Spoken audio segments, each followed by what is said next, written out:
Good morning. First, I'd like to thank Fred Glass and Indiana University for the opportunity they've given me to be the head coach of the Hoosiers, a position that I dearly love and feel so unbelievably blessed and honored to be in. Would also like to recognize and honor Coach Bill Mallory, the winningest football coach in the history of the Indiana Hoosiers. We lost Coach Mallory a couple months ago.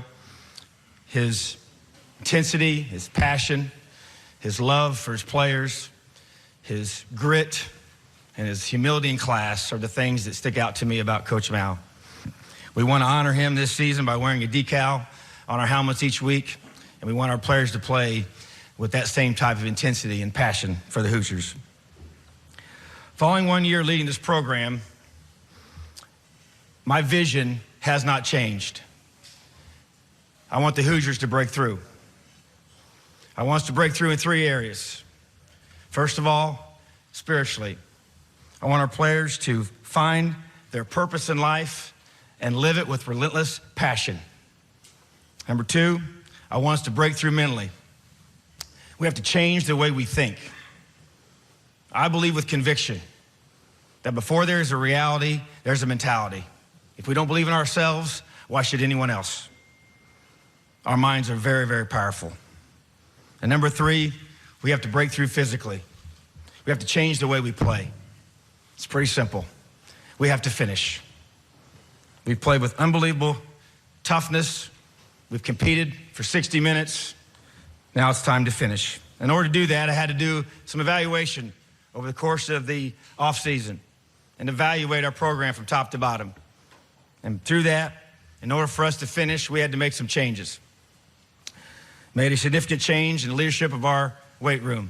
Added Dave Ballou as our head strength and conditioning coach. Together, we hired Dr. Matt Ray to be in charge of speed development, to be a speed specialist, addressing the needs of power and speed and conditioning and finishing on the field. Second, we went out and signed one of the top recruiting classes in the history of our program.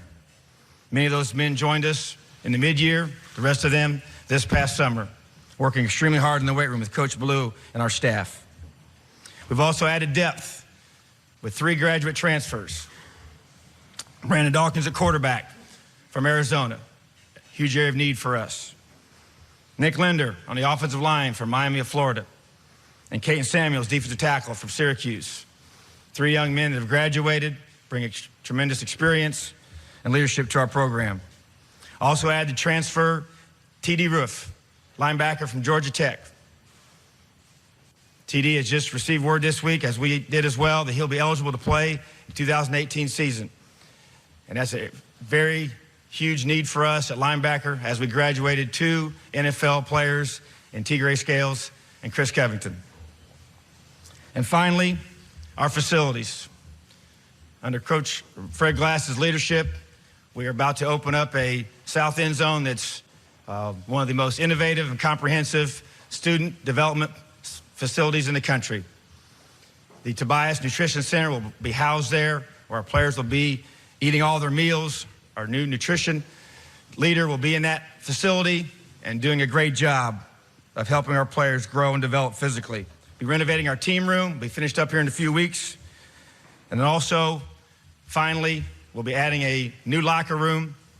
The Terry Talon Football Complex will be completed a year from now with a new locker room, players' lounge, and football-only training room.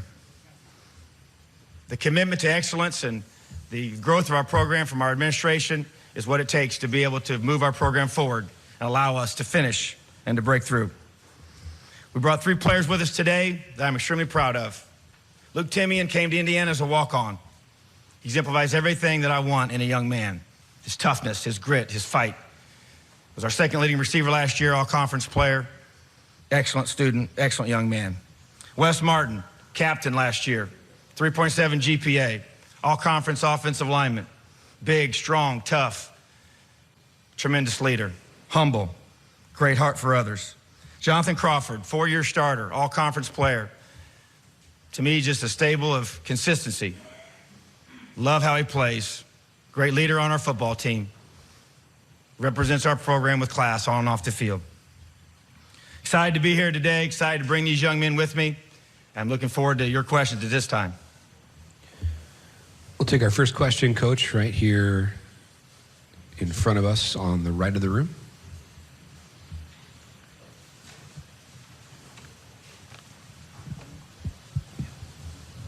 Sammy Jacobs from Hoosier Huddle. With the new redshirt rule, with freshmen being able to play 4 games before they lose their redshirt, how is that going to affect your roster management this year?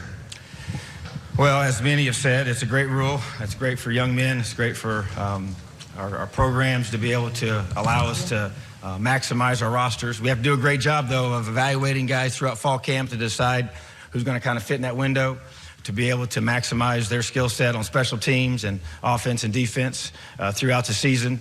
Obviously, when you have 4 games to work with, it gives you some flexibility, whether that's in the beginning of the year, if a guy's ready early on. Some guys are not. Those might be ready later on. I know last year would have been, we experienced some injuries, and this opportunity was discussed a year ago, and really thankful and really excited about the new rule. I just think it's great for the game itself and player safety. So I just think as a staff we have to have a great plan, and we've already discussed this, and fall camp will kind of, I believe, help us really sort out who's going to be in those positions, and then once we get into the season, we'll make those decisions. If you have a question, please raise your hand. We'll get the microphone right over to you. Right down in front of us, Coach, will be the next question. Yeah, Coach. Steve Hellwagon, 24/7 Sports. Just a question I have. You lead Ohio State at halftime, I think, of that game last year.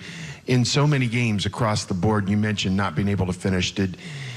From a football standpoint, what were maybe 1 or 2 things that just kept coming back throughout the season that stopped you from getting where you need to be? Yeah, it's a great question. I think that was been, the big focus of my off-season evaluation was to be able to finish all those games that we were so competitive in and fighting late in the game. And so to me, it came down to depth was a thing that kept surfacing as we were evaluating, and fatigue was set in late in the games. We had players playing too many snaps, I really believed. And when you get to those competitive plays, as I believe, the game comes down to the last 5 minutes. When you're playing at a high level, and can you make those competitive plays in that situation? And fatigue, to me, it becomes a variable, and it's not an excuse. It's just the reality of where we are in our roster. So recruiting is a big way to address that. Player development, strength conditioning program, to me, is big for us, developing our players once we get them on campus. But I think that, to me, is what stuck out the most was being able to make those competitive 3rd and 7 plays, either side of the ball, whether it's converting on offense or making the big stop on defense. And being able to whether we get into overtime like we did last year against Michigan, and get inside the 5-yard line and be able to punch it in and finish, and we were not able to do that. And so those are the kind of things that we have to be able to do, and I think running the football was a thing that came out to me in my evaluation. Our inability to do that effectively enough is an area we really have focused on this past spring and will be in fall camp. So to me, I think those are the 2 key things that stuck out. Floor is open right now. If you have a question, please raise your hand. And we'll take it right here on our left, 3rd row, Coach. Dylan Sin from the Journal-Gazette in Fort Wayne. What have you seen from Brandon Dawkins since he got to IU, and do you plan on having him be the starter in week 1? Well, first of all, it's an open competition for quarterback, so he has not been named the starter. He'll have to compete for that position. What I've been impressed with him is his personality. It's kind of tough to come in that situation. You come in as a graduate at that key spot. And you have players already on your team that are there, and it takes a special guy, I think, to come in and have the right personality. He's had humility about him. He's got a great way he carries himself. He hasn't come in with any kind of entitlement or expectation for himself that I just came here to help this team get better, help this team win, and I love that about him. He's a big physical guy that can run, and I haven't really had a chance to see him throw per the rules, but just what he did on film, but I've seen him work out. And spent time with him, obviously, and being able to get to know him as a person. So excited about him joining our team and the experience he brings to us. Time for a couple more. Please raise your hand. We'll get the microphone to you.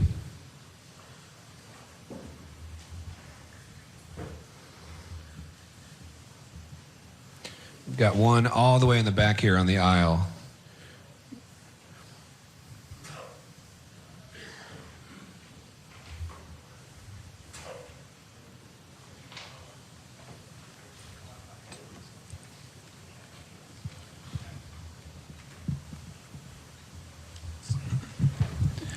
Mike Miller, Bloomington Herald-Times.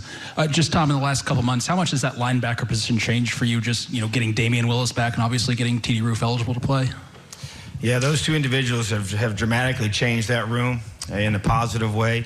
Obviously, you come out of spring football, I stated it was one of our biggest areas of need and concern just because of lack of experience. We got a lot of good young players that competed really well this spring, but they just haven't played. And so when you bring in two young men that, Damian's our most experienced linebacker coming back from 2017. So getting him back was huge. And then now having TD, he played all season last year on special teams. And since he was already here and practiced in the spring, we know what he can do. Extremely talented young man. We recruited him extremely hard a year ago when he made a decision to go to another school. But know him well, know his family well, and love the toughness and the fight and his ability to make plays in space that he brings to our linebacker core. And Raekwon Jones had a great spring. He was our most improved player. He was most improved in the weight room. He's changed his body. He's bought into everything that we have really challenged him to do leadership-wise, and was really, really impressed with him. I just think Mike McGinnis and Thomas Allen competed throughout the spring in the Mike position as well. And I'm just really excited now about that room. I think it's dramatically changed by adding those two young men that you just mentioned. We'll take our next question here, Coach, right in the middle of the room on our left.